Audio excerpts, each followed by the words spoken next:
Alright, what's up guys, it's NG Kicks back with another video. Today I'm going to be doing a video on these torched Golden Moment 7s, Golden Moment Package 7s. I picked these up with a ton of other beaters. I might do a video on a couple of those other ones, not sure right now, but I'll just show you a few of them. Those Barcelona Knights, got some last shots, those are cooked. Yeah, I'm really surprised about these. Got the suede flu games, couple of 13s, and then I also have a pair of 11s that I picked up. I have those in the ice box right now though, but yeah, so just a little close up on these. You can see these are gonna definitely need a suede redye, definitely a crease removal right on the midsole. Big deep clean. The camera's not really picking it up too well, but these are really dirty. I can show you guys the other shoe. It's probably a better one. Yeah, I mean, it doesn't look as bad on camera as it is in person, but I mean, these things are torched, like got water stains, everything. So these are definitely gonna need a good deep clean. For this shoe, I already went out ahead and took out the laces for them, so yeah, besides that, let's get into this. So all right, now that's out the way, now I'm gonna grab my stiff bristle brush and just start cleaning the bottoms of them.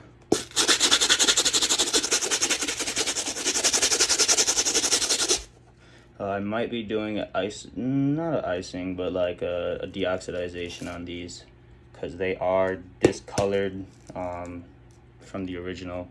It's probably not going to go back as good as it was just because of how worn these are. I mean, you can tell looking, you know, just by the bottom. If you know how 7s look, you know that that's not how they come, obviously. But yeah, so I recently picked these up with about 10 other shoes. I got them for a steal.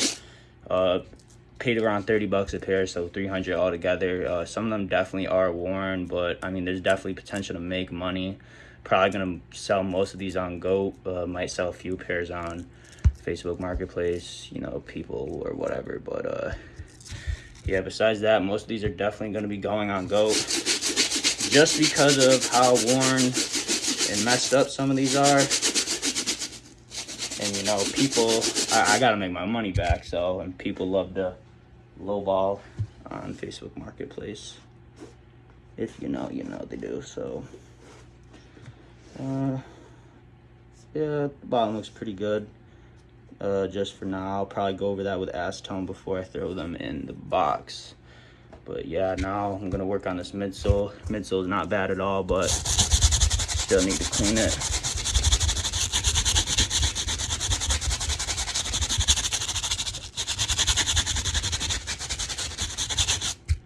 Yeah, no, these are definitely a great pair of shoes, but this is really worn. I love this pack. This along with the GMP pack from 06. That's a classic. Though that goes for what? I think around new, probably like $1,500. Used around $1,200. And that would, when getting that type of pack, you probably, if you're getting both, you'd rather have it used, if anything, just because of the 6s that are in there. Because you know, 6s, they're made out of that polyurethane midsole, so they do tend to crumble when they're older. Those like 5s, 4s, 3s, 2s, they're all made out of polyurethane. I'm not sure about the 7s. I think part of it is, but not most of it. I've never seen a cracked pair of 7s. I'm sure obviously some of the OG 7s, like from when they first came out, and I believe 92, maybe mistaken, I believe 92, 93 is when the 7s originally came out.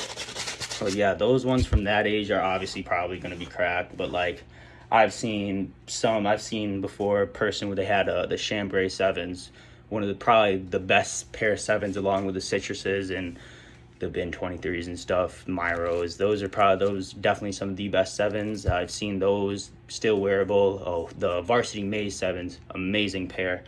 Those are beautiful. I want to get a pair, but I don't know, it's just like Do I want to risk it? Because, you know, if you buy off goat, you can't always tell too well if they're gonna crack or not unless it has the air bubble, because these 7s, that's the thing, they can be tricky. They don't have an air bubble unit, an air unit with them, a visible one at least, so you know you're not gonna be able to tell. But I'm finished with that, finished with the midsoles. Now excuse me, we're gonna move on to the uppers. I'm just gonna take this mediums to, it's like soft bristle brush. It's a crep brush. Had to get a new one because mine from my whatever rejuvenator one was starting to fall apart, so I had to get a new one. But yeah, now we're gonna get on these. This is definitely, we're gonna probably have to re-dye this whole entire suede, peel it up with some acetone, maybe do the tennis ball method, not sure, but we're definitely gonna have to do something with it because that stuff is cooked. But yeah, I'm just gonna basically be going in like circular motions. You always want to do that on suede nubuck. Yeah, something fell, nothing real, but yeah, no, we're definitely gonna do that. Hit these with some mink oil afterwards to bring maybe probably some suede renewal, bring back some of that texture the best that I can, because if you know, when re-dyeing suede, it's not always gonna bring back that texture, that suede texture, especially with this type. Well, this is Durabuck, I believe. This is Durabuck / nubuck.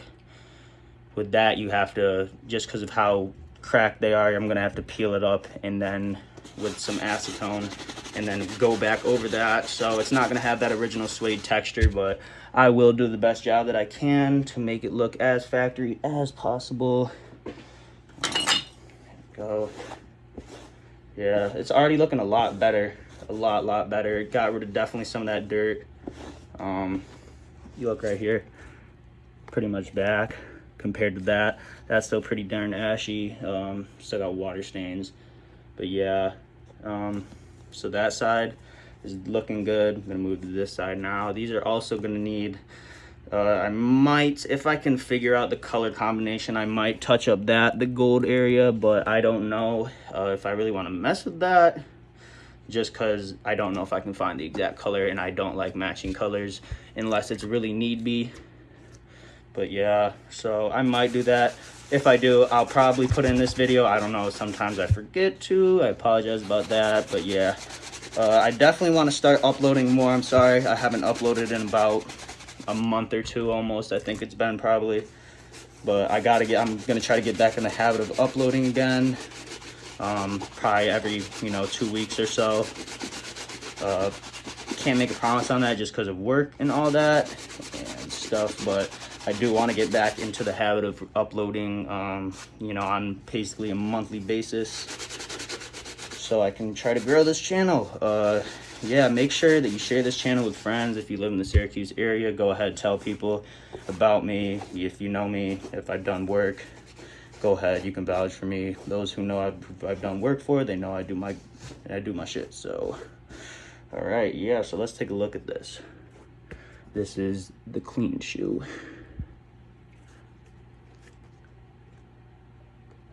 All right. Oh, and then this is the right shoe, which hasn't been touched. Definitely still super dirty. Yeah, that's still pretty darn bad. So basically now what I'm gonna have to do is I'm gonna have to let these dry out in the air before I can do anything more with this. So yeah, I'm probably gonna go ahead and clean this other shoe, and then I will be back when these are done air drying. I will see you then. All right, guys, it was good. So it's the next day. These are all dried out, and now it's time to start prepping these for the re-dye. I think I might just go ahead and re-dye this whole shoe, pretty much, just so then it looks good. Definitely the toe cap and over here, because this is mainly where it's pretty bad. I'll start out with that, with on the sides, toe cap, and then over here, and then we'll see where that takes me. If I need to re-dye the rest of it, I will, but I'm just gonna start out with these two. So what I'm gonna be doing is I'm gonna be going at this with, sorry, some cotton balls and some acetone. And yeah, start rubbing away at it, and then it should just start to come up. Hold on, let me put a shoe tree back in here.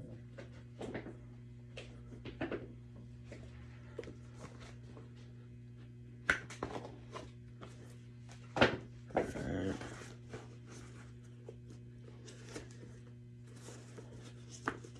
Sorry. So yeah, cotton balls and acetone. And I'm just gonna start rubbing away at it, and then it'll eventually start to come up. Like, look, that's already got a shit ton of paint on it. Oh wait, I might have forgot a step. Yep, I forgot to tape these uppers up, so I'm gonna go ahead and tape these up, and then we'll start. All right, guys, I'm back. I pretty much removed all the Durbuck on the toe. Hold up. On the toe, this side, and this side. Now all I'm gonna do is I'm just gonna take these hair clippers and kind of like get off some like the rougher edges. So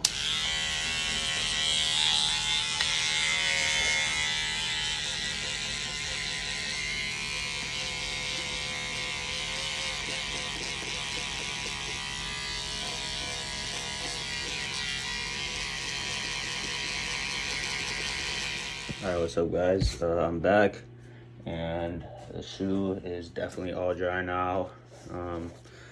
Let's see, I got all that Durbuck up. I believe it's Durbuck, don't quote me on that, but I'm pretty damn sure it's Durbuck because the way it's cracking, because yeah.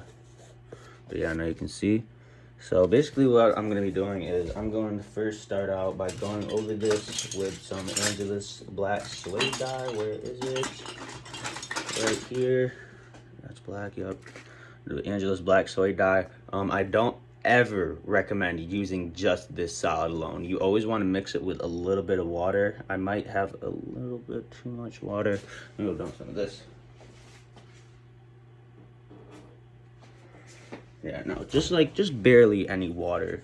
You gotta have it filled with water though, because the way that the Angelus black suede dye comes out is that when you redye, like let's say if I redye these pairs of grapes, it's gonna have almost like a purplish hue to it. Like it comes out with a purplish hue, and it doesn't look good at all. I don't know why. I heard the other suede dyes don't do it, but I just know for a fact that Angelus does do that. So I always mix it with a little bit of water. I learned that on YouTube before. You can shake it up before. You always want to shake up your paints and shit. I'm getting an airbrush soon. I'm supposed to get one since I just graduated. I'm waiting for my mom to get that for me. Mom, if you're watching this, order it, please. So yeah, I'm just gonna go ahead and pour some in there. If you are ever using this stuff with an airbrush though, you need to wear a mask. This stuff is not good for you at all. This can cause lung damage, cancer, stuff like that. So it's not good if you get it inside of if you inhale it. Yeah, I lied, I'm not gonna tape it up because it's not gonna stick. I need to get new tape. But yeah, so what I'm gonna do is I'm gonna be really careful working around the edges, but I'm gonna go in. Why are you in here? Go. But yeah, and I might have to, depending on how this comes out, I might have to order some GAC 900 and then go over it with GAC 900 too, because I might need to put a fabric medium. I could do too soft, but I don't know. I don't always really like using too soft. It's just kind of not the greatest. So yeah, I'm just gonna start in and go at it. So I'm not gonna try to go over it with, you know, light coats, even coats, because you don't want to oversaturate this stuff. Otherwise it's going to be noticeable. With black, it's not as bad as if you were using a different color. Like I had a problem actually recently with a pair. I had to redye a pair of the Game Royal what is it? I think it's the Game Royal 12s, those all black 12s. The black and blue 12s that just came out like 2 years ago or so. I had to re-dye those because they got really ashy. I know if you haven't paired, you probably know the problem, but the blue really fades. It fades a lot, kind of like those red and blue 12s. I mean 5s do. It fades. And yeah, I had to re-dye it, but since it's not like a all solid color, you're able to notice differences through it. So yeah, but yeah, no, so I think I'm just gonna give you guys some tips and pointers on if you were ever thinking about starting your own restoration business. So my first one is don't jump straight into it. I know what you're thinking, well, how am I supposed to do it? You got to invest a lot of time, practice, and money. You got to just invest time in it in general before you even jump right into it.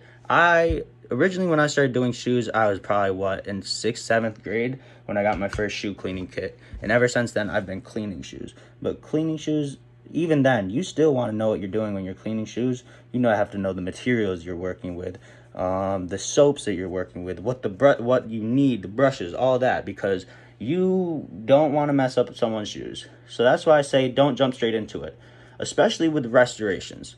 I had waited a very long time before I started doing restorations. I watched probably for months on months. You probably know, more like years of just watching videos on restorations until I kind of just was like, fuck it, let's do it. But yeah, no, you don't want to jump straight into it because you got to know what you're doing first. You don't want to just be like, oh yeah, let's jump straight into painting shoes, and then you don't know how to paint, or just jump right into something and end up wasting money. But yeah, no. And then my other tip is buy beaters. I buy a lot of beaters off the Facebook Marketplace or Goat. Sometimes I want to try eBay, but specifically Facebook Marketplace and Goat, or through friends of friends. Just get them for the low. Like I got these Fire Red 2013 threes. Beat, super beat, but it's a great practice shoe. I'm able to practice gluing on it. I'm able to practice cleaning. No, not cleaning. Repaints, all that. So just get beaters or old shoes. Like old shoes of your parents, friends, anything that no one wears anymore, and just practice on those. Practice on old shoes before you go start doing them on new shoes, because you don't want to jump straight into it and end up effing up someone's shoes, because trust me, you're not going to want to pay, and you're not going to want to have to listen to it. So yeah, I'm working on the second part of the mids. I'm working on this, no, not the midsole, the second part of this upper. I might have to do a couple coats on each thing. I've already done 2 right on the toe. You can already see a big difference if you, wait, no. Yeah, from there to there. The thing is, it's going to be noticeable when you look in person, because I did have to lift up all that Durabuck, which is, I mean, it happens, but like especially with old, like if you have a pair of I think it's the 2000 infrareds, your Durabuck's gonna be cracked, without a doubt. Like older Jordans, I've even seen on Jordans from like 2011 start to crack on the Durabuck and suede nubuck area. Yeah, like I have a pair of the Cab 4s. Oh shit. Yeah, I have a pair of the Cab 4s, and those are cracking on the Durabuck. Not the midsole, I mean a little bit, but they're cracking on the suede area.